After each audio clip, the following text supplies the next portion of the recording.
Por que o número de crimes violentos aumenta durante as altas temperaturas? Você acha que as ruas são mais seguras quando está frio ou chovendo? Claro, sabemos que chuva ou frio não é uma garantia de paz em nenhum lugar do mundo. O crime continua. No entanto, é importante notar que muitos crimes violentos diminuíram durante esse período. Você já se perguntou o porquê disso? Um estudo publicado na Psychology Today oferece uma explicação para esse fato. Para entender isso, pergunte-se quantas vezes você já se sentiu frustrado em dias frios. Muitas pessoas sentem uma espécie de depressão durante a parte mais fria do ano, embora possam se sentir deprimidas, irritáveis e estressadas no tempo quente. Por um lado, é bom saber que você não é o único cujo humor flutua devido ao clima. Por outro lado, é estranho pensar que se trata de um fenômeno real e que afeta milhões de pessoas. Portanto, esta é uma forma de explicar a mudança no número de crimes violentos causados pelas mudanças climáticas. Tentar quantificar as emoções ruins não é uma tarefa fácil,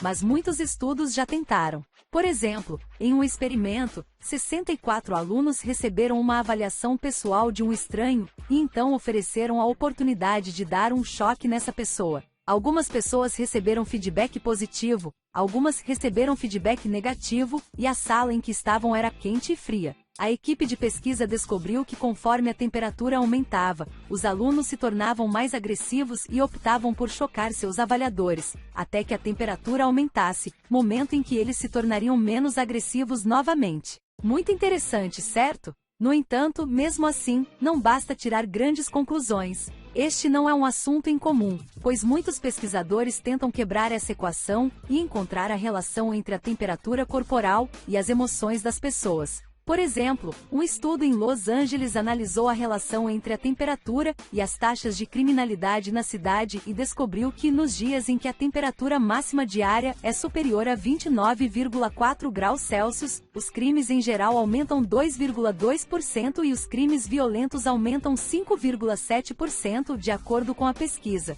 Essa tendência pode ser observada tanto em Londres quanto nos Estados Unidos, onde a taxa de homicídios aumenta cerca de 3% quando o tempo está quente. No México, vários estudos foram realizados sobre o mesmo assunto, e os pesquisadores também encontraram uma relação proporcional. Os pesquisadores descobriram que em dias quentes, temperaturas acima de 32 graus Celsius, seus relatórios de crime tendiam a ser 1/3 a mais do que em dias frios, temperaturas iguais ou abaixo de 10 graus Celsius. Claro, você não pode simplesmente usar a temperatura para resumir os números, porque existem muitos fatores.